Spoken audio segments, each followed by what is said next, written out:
communist leader Nicolae Ceausescu.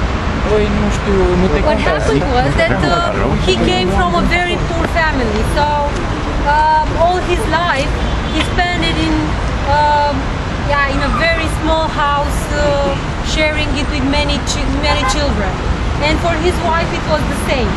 So when he got to power, he wanted to solve all his frustrations. So everything he wanted to build was big. Everything was about scale, not about how it functions or about how it looks.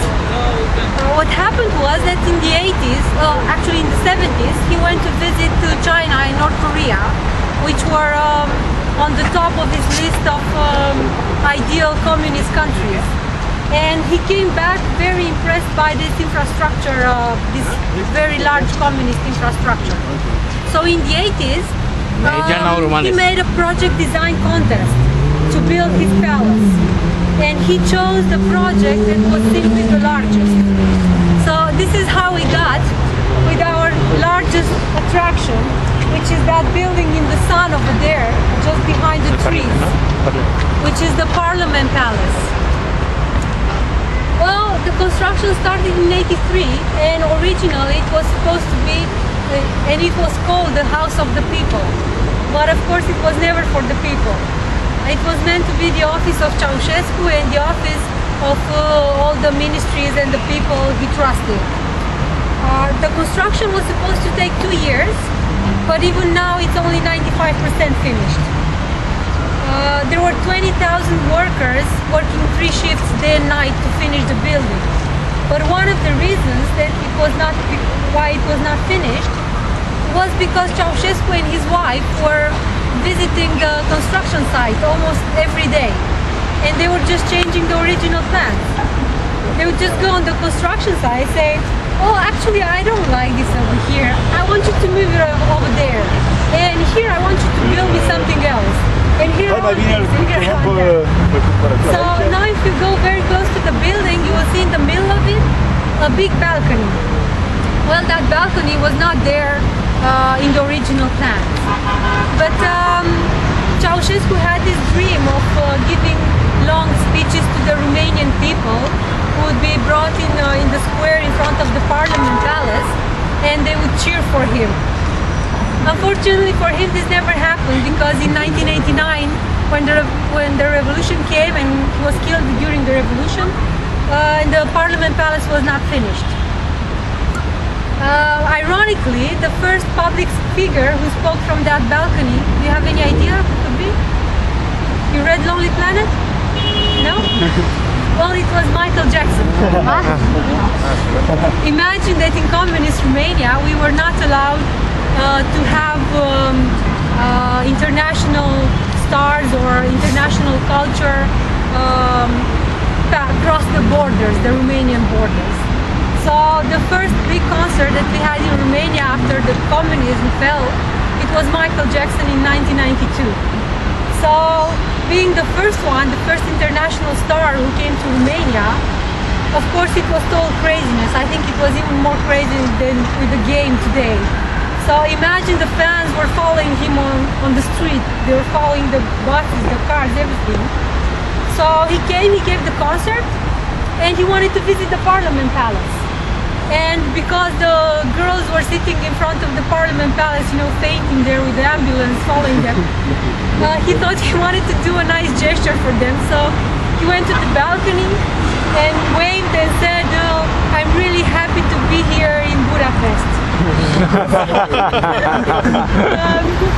I was telling two of our friends today when I just arrived that usually I have an orange t-shirt, but on my orange t-shirt it says "Guided Bucharest, not Budapest," because we just had a campaign to avoid this confusion. So now with the football game between Romania and Hungary, I didn't thought it would be a good idea, you know, to wear it.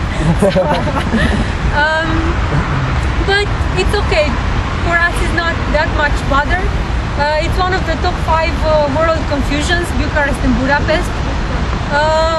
Lots of rock stars, pop stars and public figures made this confusion.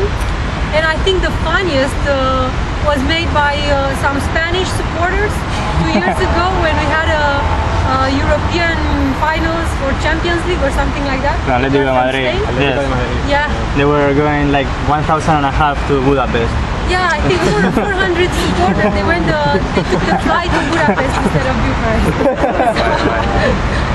I think that was not nice for them. Yeah. Anyway, this building is not very loved by the locals because the story behind its construction is not a very happy one.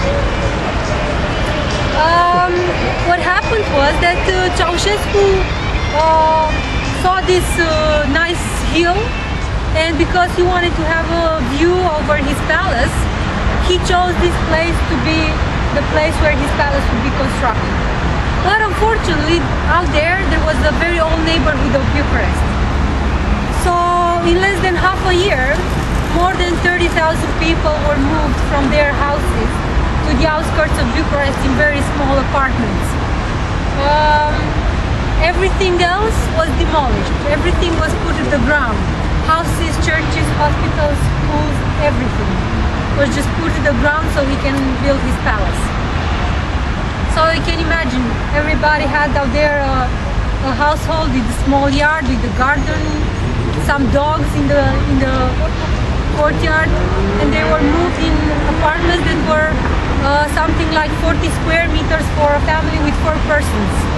Because they thought 10 square meters it would be enough for one person to live. They don't need more. So we got a building, we sometimes call it the iceberg, because it has a height of 84 meters above ground, and there are 92 meters below ground. There are 6 levels in which there is no certainty what is exactly there.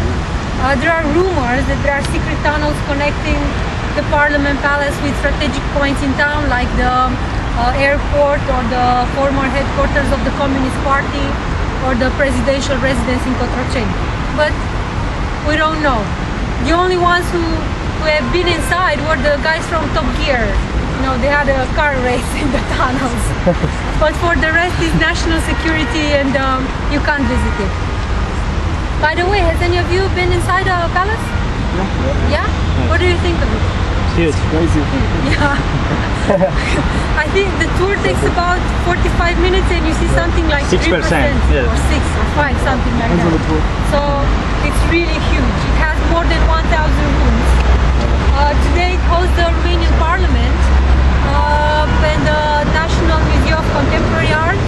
And some of the rooms are rented for events and exhibitions, but still it's not used to up to 50%. So imagine, it's really, really huge. So it's one of the things that you should do if you are here. I can't tell you if you like it or not. We are not decided if we like it or not either, the locals. A couple of years ago there was even a survey about the ugliest buildings in the city and the nicest buildings in the city, and it was on first place in both of them. So. Yeah, it's a bit crazy. Okay, this boulevard in front of you, it was constructed in the same time with the Parliament Palace, and it has a funny story behind it. It seems that Ceausescu went to his architects and he asked them, okay guys, which is the biggest boulevard in Europe? And at that time it was Champs-Élysées in Paris. So he said, great, make me a bigger one. So now we have a boulevard that is just 1 meter longer and 1 meter wider than Champs-Élysées. And it was called the victory of socialism. Just to mark his victory. So everything in this square and this square itself was built in the same time with the Parliament Palace. The only building that it's a bit older is that one over there behind the fountains. It's a church. Can you see it? Yeah? Yes. Well, that one is the headquarters of the Romanian Orthodox Church. And somehow they managed to reach an agreement about not demolishing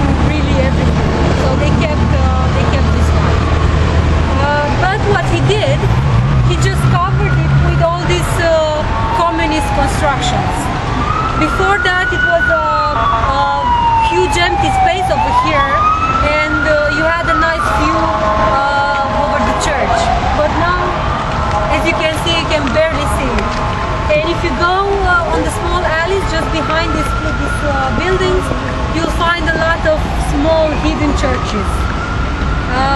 Yeah, one of the things about communism was that they were atheists. They didn't believe in any religion.